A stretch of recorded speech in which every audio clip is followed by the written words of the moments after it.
Good morning, everyone, and thank you for joining the EDC Coffee Chat this morning. We are very pleased to have Mary Forbes, the Assistant Director of the Washington Department of Veteran Affairs, on with us, and also some of her colleagues. I understand Alfie, the director, is traveling right now and may possibly phone in if she can get reception. But before we get started, I'd like to just do a few housekeeping items. One, ask everyone to put themselves on mute if you're not talking, so we don't inadvertently pick up any background noise. And then also, if you have a question for Mary, regarding the programs that they offer in Clallam County, please either raise your hand or put your question in the chat and we will get to you. So with that, Mary, thanks so much for joining us today, and I'll let you take it away.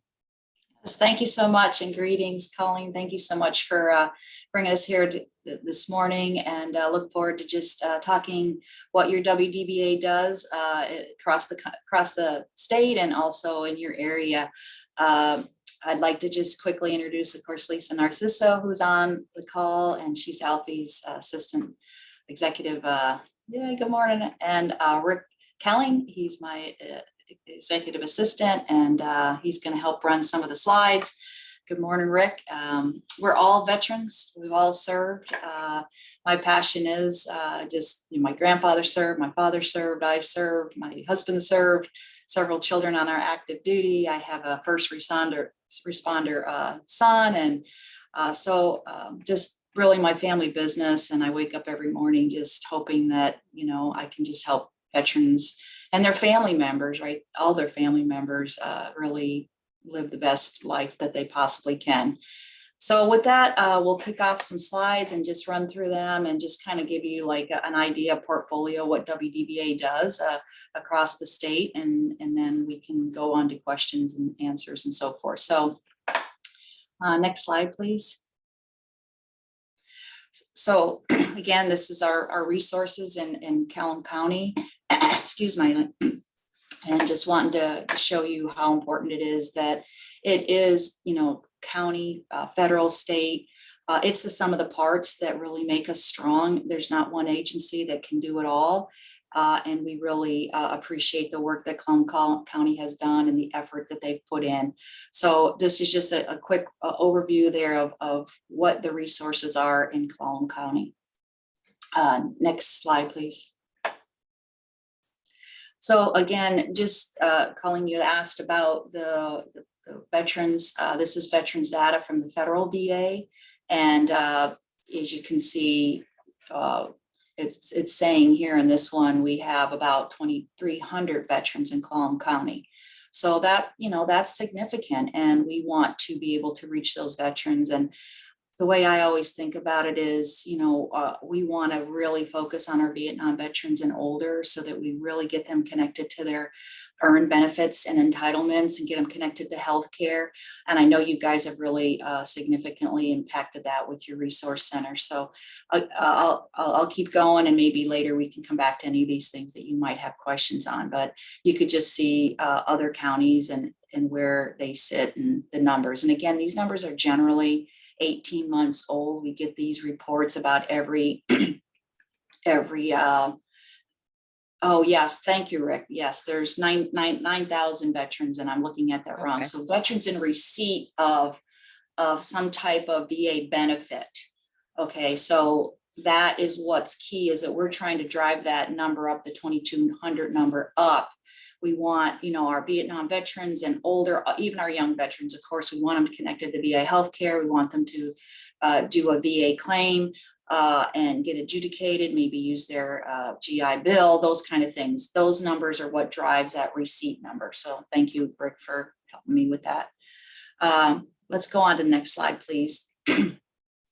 Here's our major programs. This is where your Department of Veterans Affairs is across the state. We have state veterans home that serve, long-term skilled nursing facilities. We have a very large transitional housing program. We have a state veteran cemetery over in Spokane area. And we have what I get the honor of leading is our Veteran Services and Counseling and Wellness Division. Next slide, please. So we have four, like I said, four long-term skilled nursing facilities: Spokane, Ording, Port Orchard, and Walla Walla. We can have up to 25% spouses as well of veterans. So we offer, we have veterans and their spouses throughout the state. So often, you know, folks don't think of us, and we want, again, you guys to all know that we're there, and obviously Port Orchard being the closest to your county. It's really, we have a brand new facility over in Walla Walla. We have a relatively new facility at Port Orchard, and Ording and Spokane are, you know, some decades old, but still we serve veterans with every day with dignity. I see a question: is the Port Orchard facility full, or do they have a wait list? At this time, they're close to full, but we always are accepting new veterans. You know, unfortunately, you know, we lose veterans every week. So we are always looking and asking folks to connect. So we always have vacancies. Is there any other questions there? All right, next slide, please. Our transitional housing program, we're really super proud of this particular program. We started this in Clallam County in about 2007 with 40 beds. And this is VA grant and per diem. It's a grant program from the federal VA. And now we've grown it from 40 beds up to 130 beds. We have also beds at Ording. And so what this enables us to do is take veterans who don't have homes, and a lot of times they're very ill, and we're able to bring them into, almost all of our rooms are single occupancy. We really give them a couple of great things. One, we get them connected to their VA health care and provide transportation daily. Two, we provide 3 meals a day so that they really can get, you know, their health back. We provide counseling, wraparound case management work. And these, and then the last big thing is we work on their VA benefits and get them connected to their earned benefits, so that many of them, you know, are disabled, and we get those income coming in. Usually the veterans stay about 1 year. They can stay up to 24 months max. We also have some short-term beds at Ording, which are up to 90 days, and that's for veterans who are eligible for health care, and are really, it's great because we kind of have like a ability to bring folks in for a short time, assess them, bring them into our longer term VA grant and per diem that's up to 24 months. And then we're very fortunate to have 35 tiny homes at Ording. This is a program we'd love to build in other locations, and, you know, just are always looking for an opportunity for business development. Just let me see their question here. How many years of service does someone have to have in order to qualify for these services? For the grant and per diem, you know, you just have to really be a veteran, right? And you know, we screen, and we also, because we're co-located with long-term skilled nursing facilities, we also have to do a background check and make sure that the veteran is not ever had a arson crime or a crime against another person, because of that delicate balance of having our facility close by. We try, let us do the eligibility if someone is interested in, or you know someone who, let us work with that person and figure out that eligibility. We try to accept everybody if we possibly can. But again, they have to be able to have the habits and behaviors to coexist alongside long-term skilled nursing facilities. Next slide, please. Our state veteran cemetery up over in Medical Lake. This was just a pride of Alfie and many of us, because we have our federal cemetery here on this side of the state, but on the east side, we really did not have a final resting place. We're also looking for a location in Walla Walla or Yakima area. Where is Ording? Ording is about 15 miles south of Puyallup. So on the way to Mount Rainier. Okay. Yeah. Next slide, please. So this is Veteran Services now, and this is, you know, what I get the honor of working on every day. Our Veteran Services and Counseling and Wellness, and our really big piece that we do is helping veterans connect with their earned benefits. So if you're ever on active duty and you were injured or had an illness, you are eligible to apply for your earned benefits and have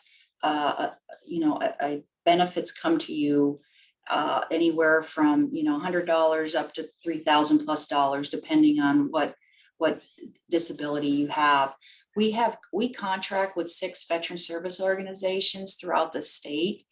It's a performance-based contract, and you can see the 6 organizations. We produce through this network anywhere from 8,000 to 12,000 claims every year. Some years have been higher, some are lower. And again, you can see we also have 21 different county veteran service organizations and agreements. And that means we're covering down 25 out of 39. And that's really huge because when I came on 12 years ago, that was 0 county veteran service officers. And it really has been the work of Steve Gill, working with elected officials, working with county officials, working with the legislature to help us grow this program. This is really the huge rate determining factor for veterans and their families to, move on and really heal by getting connected to their earned benefits. Once they're connected in a VA benefit, they also can get easier connection to healthcare and to home loans and things like that. I see a question here. Do you help veterans appeal their claims? Yes, we do. We have that resource up in the Seattle office. And they go through a process, and Steve Gill again is the leader in that.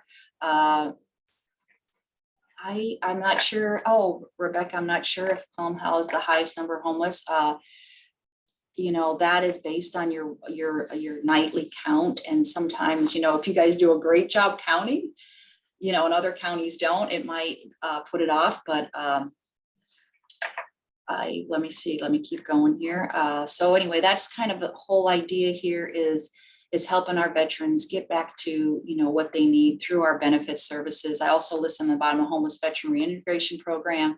That's a Department of Labor vet grant to help veterans who are either homeless or near homeless and help them get back to work.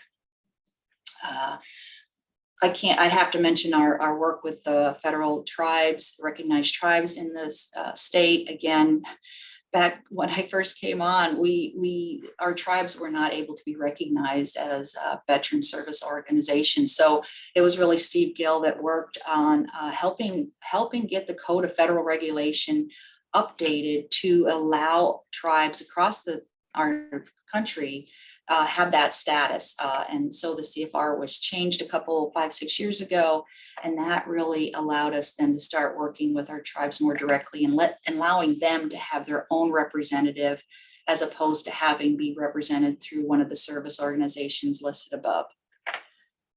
Next slide, please. This is just a ability, just a visual to show the counties that we are have county service officers, and I know Clallam has done an awesome job there, and but there are still counties without it, and we continue to work with them. Now that doesn't mean veterans can't get services, because we have an 800 line, we have abilities to work with VSOs and so forth in that county, but we really find that it's more sustainable and veterans have a place to go when the county is able to find those resources to have a county veteran service officer full-time or at least part-time. Next slide.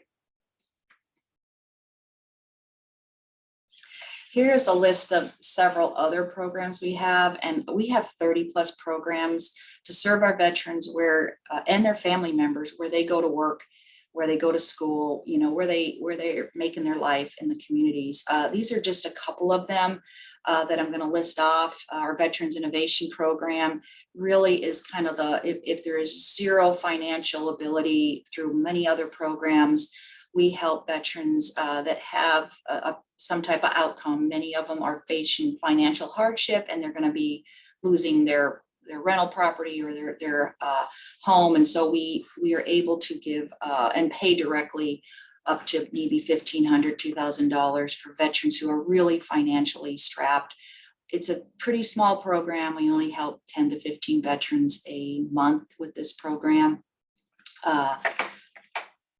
And the Transitioning Warrior Program, the reason I talk about this is we've for the last decade, we've really tried to work upstream. And so we've got 2 staff that are on Joint Base Lewis McChord, really trying to start that conversation and convince our veterans before they come off active duty to get connected to their benefits and really figure out that employment piece and all the other things before they come off active duty.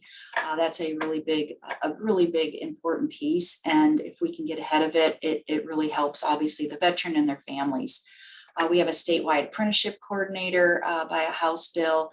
We have a veteran estate management program, and this is where if a veteran is deemed incompetent by the federal VA, we're able to be their payee. And it is a homeless prevention program because many veterans make bad decisions when they're unable to, and most of them have money coming in, right? They have income coming in, they maybe have an adjudicated VA claim, and we just are doing the payee services, paying rent, paying for their monthly requirements that they have. We also lead the Washington State Military Transition and Readiness Council. And again, this was our effort originally started with an executive order back in 2013. Again, the whole idea is that we want to work upstream. We want to work upstream, and it was really an effort to bring senior executive leaders together, and Alfie's on, and she is the co-chair of this. Alfie, do you want to chime in and say hello?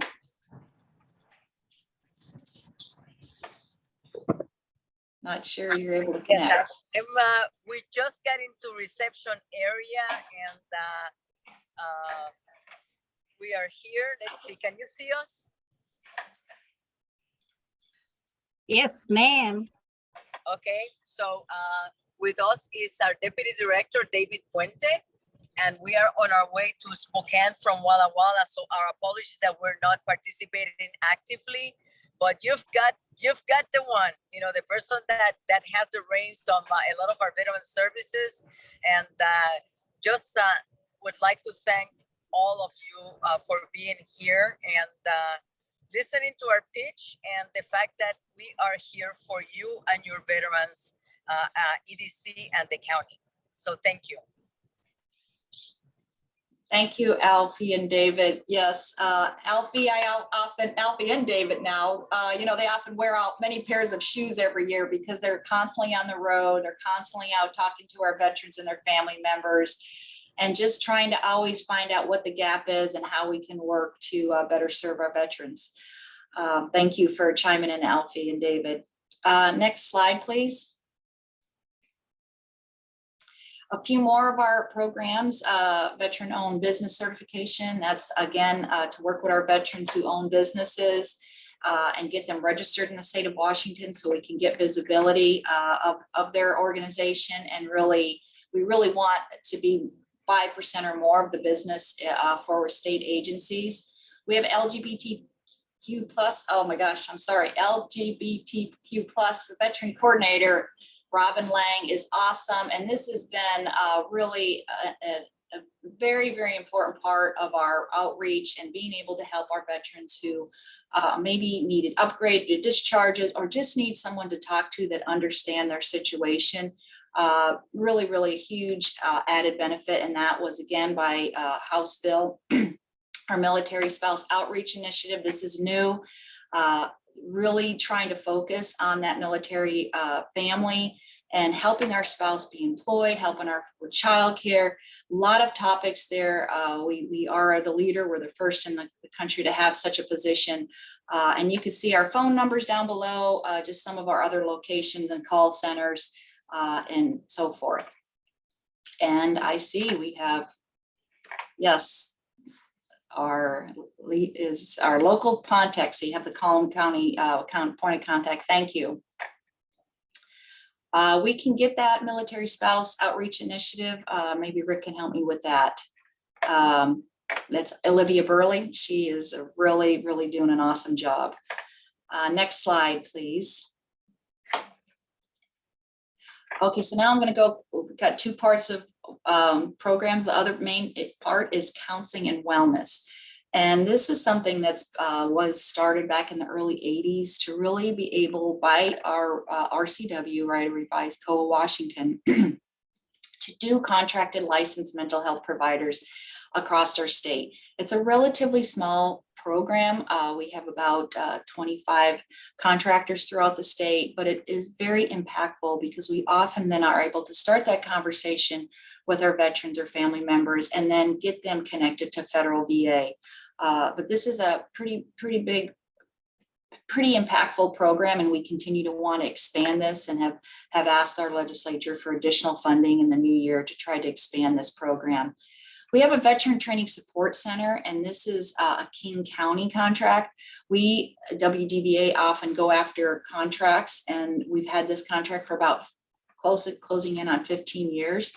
And this is really, especially with COVID, we have been able to shift training from the classroom to the virtual workspace and not only help veterans, providers, folks that need that information in King County, but across the state, across the country.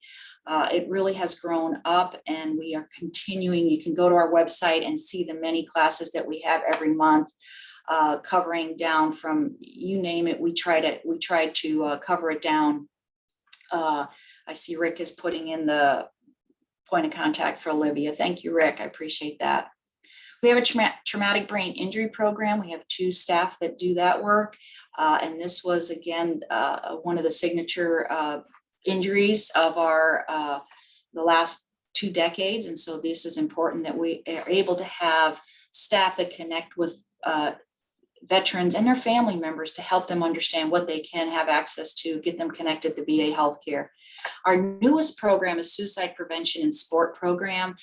This includes the Governor's Challenge. That we've been working on this for over 3 years. We have a really dynamo staff member that leads this, Cody Garza, and she has been able to coalesce many partners throughout our state, federal, state, local, to really put together a very comprehensive way to reach our veterans and have discussions. Lots of information on our website. We really are working on resourcing and training, right? It's certainly not, if there is an emergency, you certainly want to call 988, right? That is the go-to for suicide. But we are really focused on the training and on the resources. And we have a House Bill 1181 that was signed and put into place on 1 July. And we're really working on multiple parts of that bill to make a very comprehensive, resource heavy and verified website so that folks know where to go and how to connect. Let me see if there's okay, thank you. Okay, next slide, please. Here is our key individuals who are our suicide prevention peer team. So one of the ideas that Alfie helped us lead is that we went to Arizona and saw some of the programming they had there, and really focused on suicide prevention peers, so that whoever had that question could have that conversation, and that our staff can help them with community workshops, can help them with the training, can help collaborate. We've only had these staff on for about 12 months, so we're continuing to work this very heavily. Your point of contact is Jennifer Pruitt, and unfortunately she hasn't been able to be here today, but Jen has lived experiences. She is really able to help, like I said, lead training and really help you focus on resources. Next, and again, I just want to emphasize, is non-emergency questions. Next slide. More counseling and wellness. Counseling and wellness has grown from the mental health license that I talked about earlier too. We have a total 9 different programs now. A lot of times we call them V-Star because everything, of course, starts with veteran, right? We have a veteran core, vet core we call it, which is an AmeriCorps program. So we have over 50 vet core members that are across the state, primarily in colleges and universities, to help family members connect and get connected to their VA healthcare and get connected to the resources they need. We also have a veteran peer core, or really it's peer-to-peer. And I'm sorry, there's a lot of noise outside. Are you guys hearing all that noise? Oh, I'm sorry. Okay, I think it's going by. All right, so the peer-to-peer program is we're really igniting that and kind of shifting that effort. Eric Burns is our leader there. We really are looking at that to help the veterans and any volunteer in the community area really get trained and get a certificate so that they can provide this peer-to-peer mentorship. It's a 36-hour training, and we're in the process of really, you can find it on our calendar, but this is like a really big shift because we've been trying to work on this for a couple years, and now really are starting to get this kind of zero in on exactly what we want to do and have a peer certification through our healthcare authority. So it's pretty good, and we're working with our veteran service organization. So if that's one thing that is so community based, because we want any peer-to-peer person, veteran, family member to really understand veteran culture and then resources that are available. And I hear the noisy street machine coming by again, so I'm so sorry. I'll just wait 1 second, and I think they will be by in just a minute. Veteran Conservation Corps is another program we've had for over a decade, and that's really ecotherapy and opportunities for veterans to have and their family members to have employment in ecotherapy type positions. We have a farm at Ording. We have over 160 acres at Ording. So we have been working for the last 6-8 years and making into a farm. We have several micro locations as well. And this is so healing for our veterans, but it also gives them ability to raise crops and see if that's something that they want to do long-term for their own business. One of our newest programs is the Tobacco Cessation Program.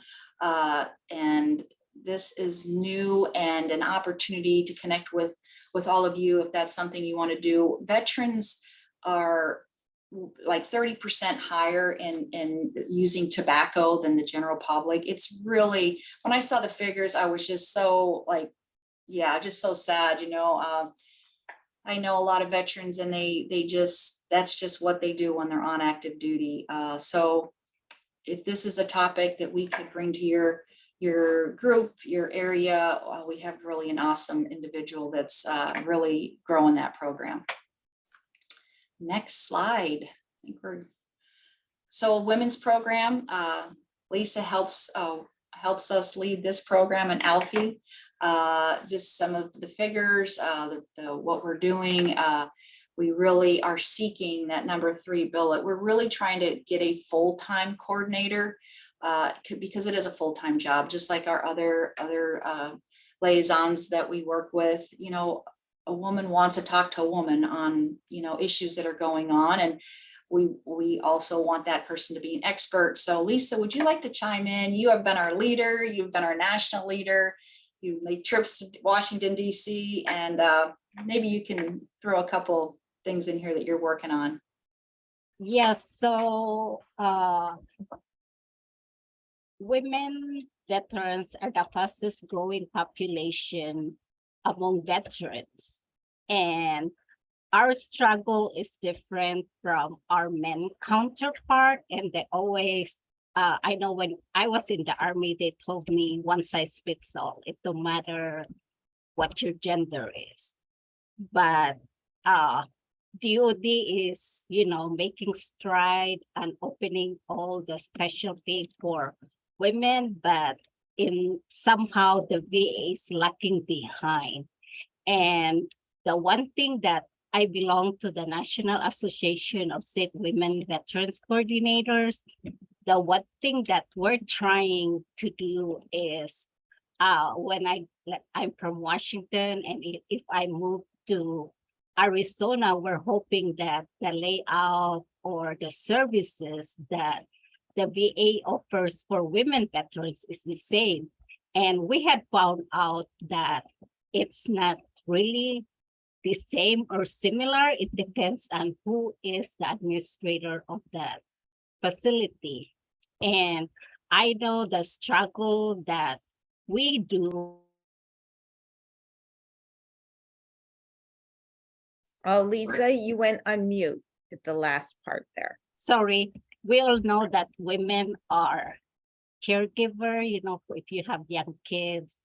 And in Washington too, it does exist that there's no dedicated bed for women veterans, especially those that have young children.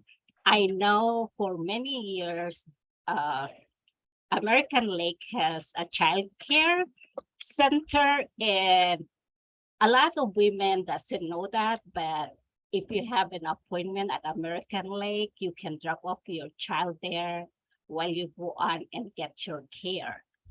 And I know I was one of them for many years. I didn't retire from the military. I did my 4 years active and 2.5 years reserve. And I never considered myself a veteran. I always considered myself a spouse of active duty.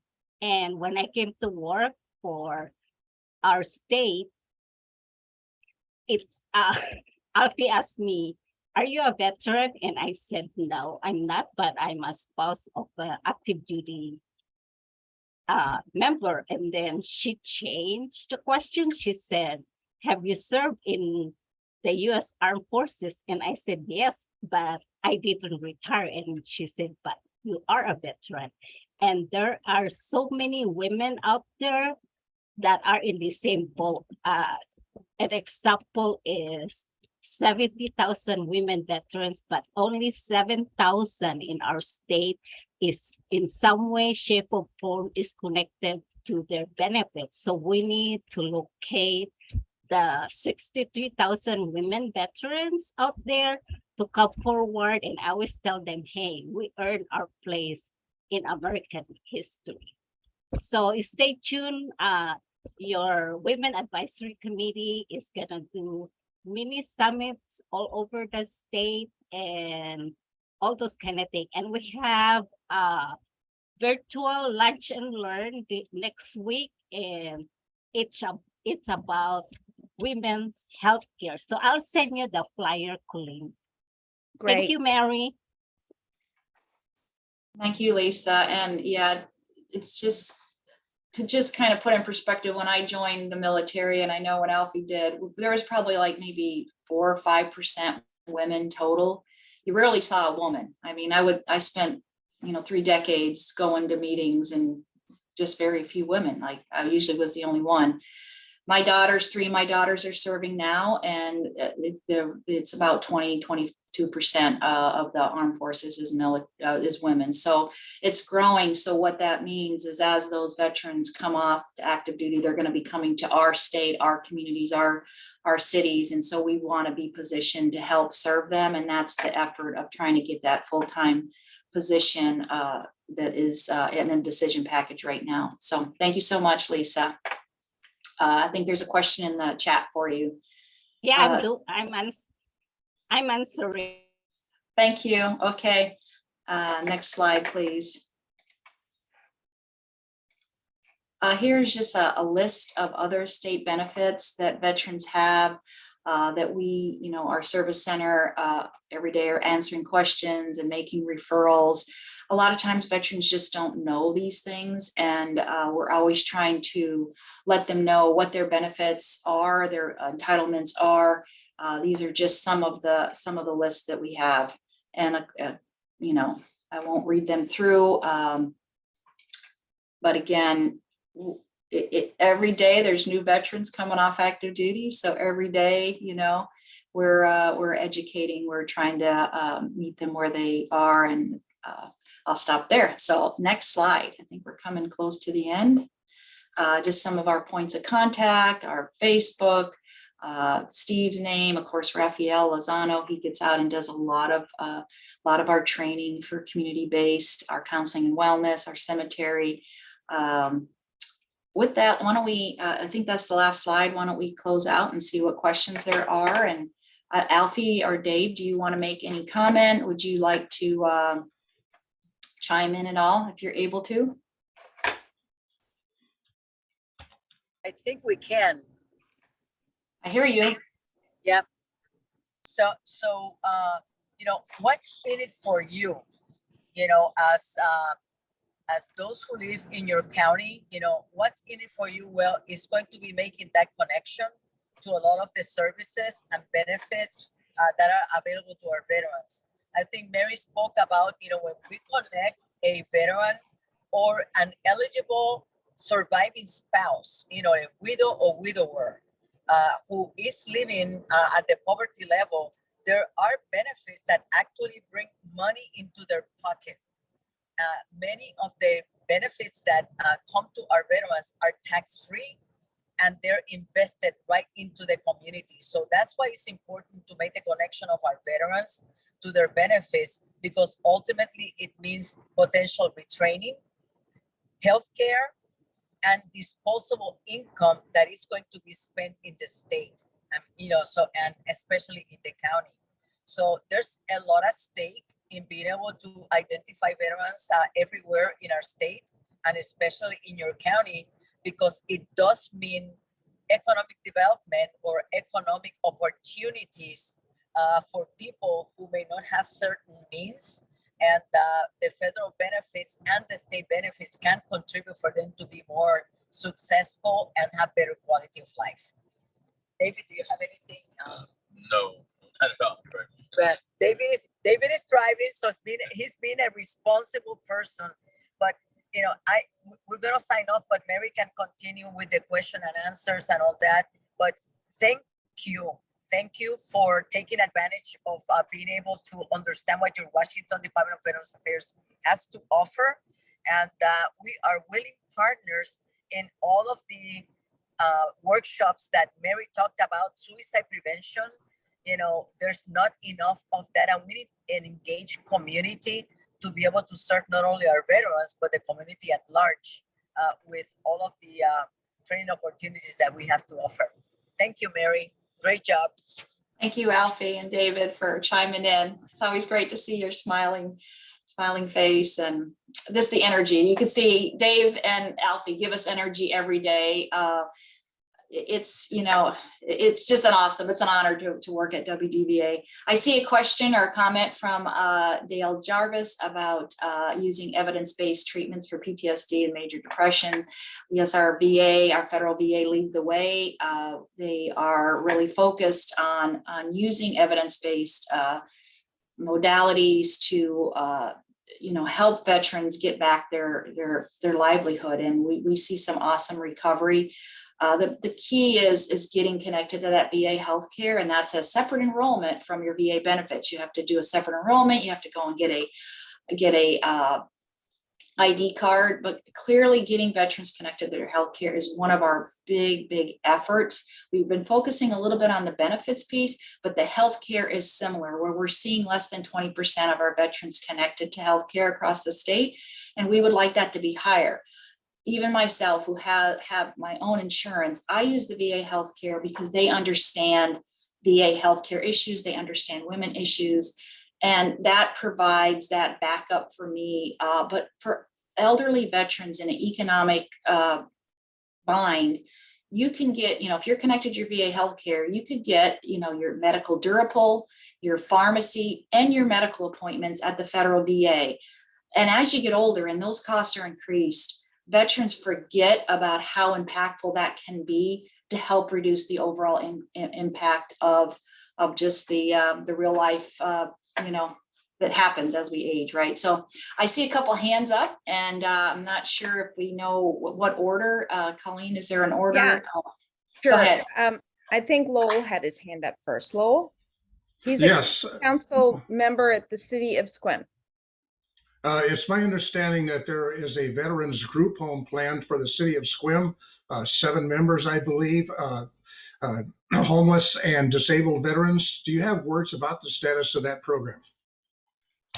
I am not, I'm sorry, Lowell, I'm not knowledgeable of what is happening in your city. Maybe there's someone on right now that is. I think it's just a great thing that you are, leading the way to coalesce, right? I mean, the big thing is coalescing veterans who want to give back, because often just that one-on-one conversation with another veteran or family member can lead you back to a resource of, many that I talked about, or lead back to, why haven't you done your claim? Why haven't you been connected to healthcare? So I just commend you for doing that in the city. I'm sorry, I didn't answer the question. And if you want, I can get with you afterwards to try to see how we can help. Thank you.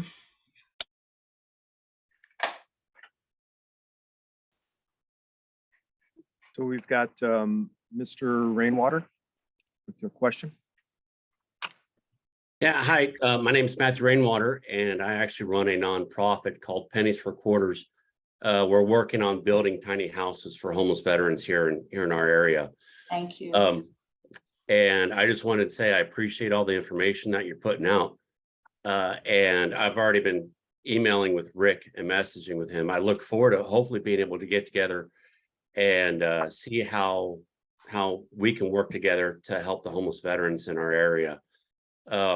Because I think it's something that's really needed, and help from your department would be greatly appreciated.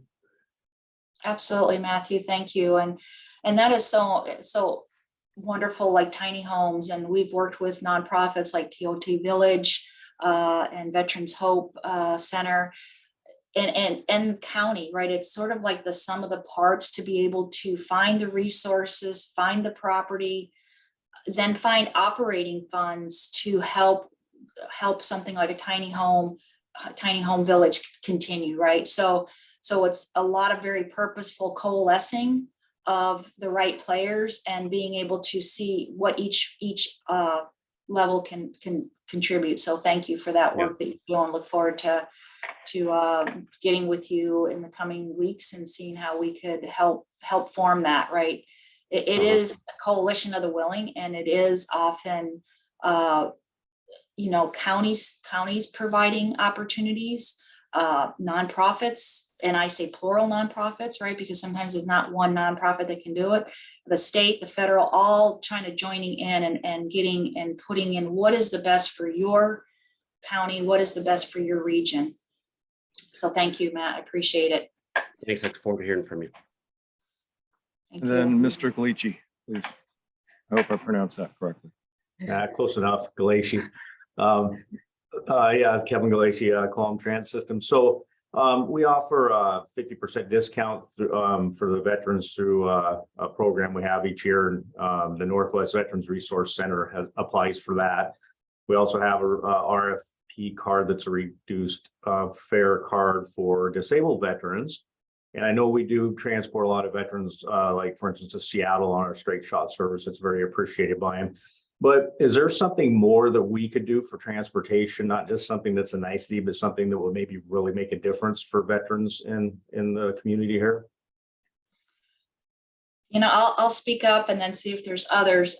What we hear often is often difficult to get transportation to the medical centers when they have to go to the VA medical centers or to the community-based outreach medical centers. And being able to have that, very precise transportation for a meeting, right? And then having that transporter be able to maybe wait while they're going to appointments. So that is what we see is sometimes it's super, like public transportation all the way to Seattle, VA, maybe would take you the entire day, and maybe your health is not up for that, right? So I'll see if that's my knowledge and what I see, like we've done some special things in other counties where there's purposeful routes, Kevin. So that might be, is there purposeful routes that can go to Sarge's Place or, you know, different locations, and then create some type of a loop every day or every couple days where veterans who don't have transportation can maybe at least get to, you know, a Walmart or a location where there's multiple stores. So we've seen that be successful in counties as well. I'll just turn it over and see if there's any specific need that anyone can offer Kevin.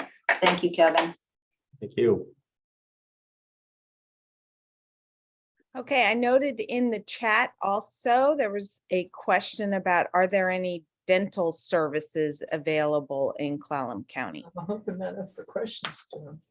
I am not knowledgeable of any, and the VA offers some dental coverage at American Lake in Seattle. If you have to be associated with your VA. But I know that's a really hard one, and I'm not sure if there's any other nonprofits or organizations that are offering some. Okay, so I see Levy's. I'm sorry if I'm saying your name wrong, but I see no direct dental from VA here. Yeah, that's what I figured. That is a gap. That is definitely a gap. And Levy, or Levi, I'm not sure if I'm pronouncing that right. What is your role? Or are you just really knowledgeable about veterans services in Clallam County? Let's see. Hey, can you hear me? Yes. Yeah, I'm Levi Douglas. I'm the Clallam County Veterans Program Coordinator. I run the Northwest Veteran Resource Center. Oh, well, great. Yeah, we're just a good point of contact to for people to start here and introduce them to what we have locally and expand out from there. We lean heavily on the WDVA for a lot of stuff here. We have a veteran service officer full-time doing claims, pension claims, disability claims, and all that good stuff. So come down and see us. Can you put your information in the chat? Absolutely. For everyone? Yeah. Great, thank you. It's terrific. And if I can add, one of our newest grants we just received it from Commerce, is to really connect with our veterans who are, where we're able to give some free computers and internet if you are at 200% above federal poverty and below, which is actually probably around 60, 70K or below if you're, and so we can really start to serve. So we're really interested. So maybe Levi, you would be the right point of contact. We're just standing up this program, but we really want our veterans to have access to the internet so that they connect with their VA benefits. They can also do things like job searches. But this particular grant helps in 3 areas. It helps with training veterans, right? And even sometimes I feel like I need additional training because things keep changing, but also the equipment and also the price and cost of the internet service itself. So brand new program, and we're just standing that up, but we want to reach veterans who need this resource in the next coming months. And we'll probably be kicking this off by January. So Levi, if you're the right person, we'll connect with you. Absolutely. That sounds great. We help people kind of get started on some of the VA provided tablets and do some troubleshooting for them. So pretty much anything we can help with here, we absolutely will try.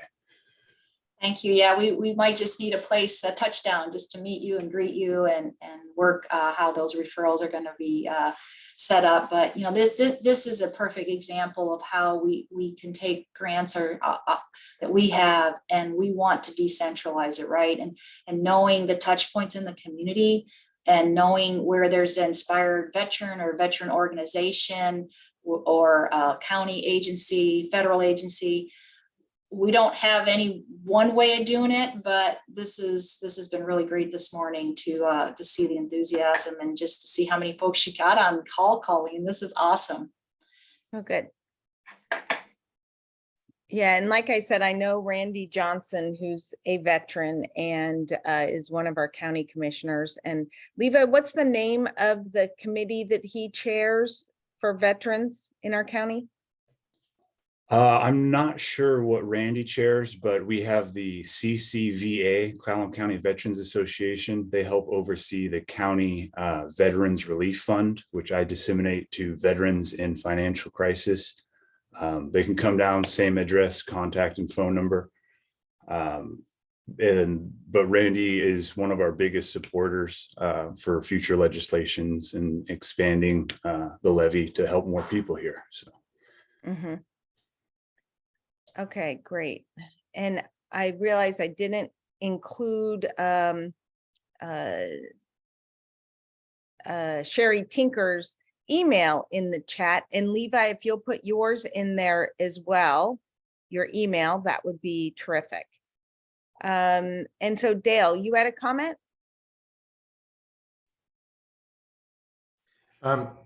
Yes, there's been, I know that in the past, there's been an increasing effort of the VA to work with the community mental health centers in the country, including organizations like Peninsula Behavioral Health, to assist vets with behavioral health care. And I'm wondering if anyone can give an update on these efforts, including what may be happening out here on the peninsula. Dale, I cannot, I don't have any information right now. I don't know if Alfie's still on that might have any additional info. We can try to find out for you. The federal VA is constantly doing awesome things. I am the state VA, so I don't always have visibility and knowledge directly of the efforts that they're doing. I see Alfie popped on. Alfie, do you have some? Well, yes, our own counseling and wellness program, I believe, has a counselor that serves the Clallam area. And we pre-position for you a list of all of our counselors in the program. And if you take a look at that, and Colleen, Lori may have sent it to everybody, but maybe some don't have it, where we send a package with our fast facts, the counselors list, and the suicide prevention worksheet to be able to make sure that you know when it comes to counseling, who is in your area that would be the go-to for veterans and some of their family members to be able to get counseling. Nowadays, there's also a lot of telemental health, especially by the VA, which is, is groundbreaking, and veterans are really liking it. So part of being able to connect to benefits is also partaking on the technology that allows for those who are in rural and frontier areas to be able to get some of the services that they earn. Does that make sense? Yes, it does. Thank you, Alfie. So, and Mary or Rick, if you would email me the PowerPoint slides, we'll post them on our website along with this this video of our interview. And additionally, all the items in the chat, I will put into one email with people's contact information, so that the service providers in our county can be sure to have all of your contact information. So yeah, if you wouldn't mind putting your email addresses in the chat, I will make sure that, and if you will email me, the Levi and others from the cities, etc., I'll make sure that I get out everyone's contact information to everyone. I see Rick put his in. Thank you, Rick. So with that, does anyone have any further questions? All right, so not hearing any further questions, I just want to give a big thanks to Mary and Alfie and Lisa and Rick and everyone else who's joined us today. I think the big point here is there are resources available, and we want to ensure that the word gets out. And so sharing what everyone does to support our veterans is so critically important. And then lastly, probably to say thank you for your service for all the veterans that are on with us today. So thanks, everyone, and have a great day. We'll talk to you later. Thanks for your leadership, Colleen. Absolutely. Thank you. Thank Bye-bye. you.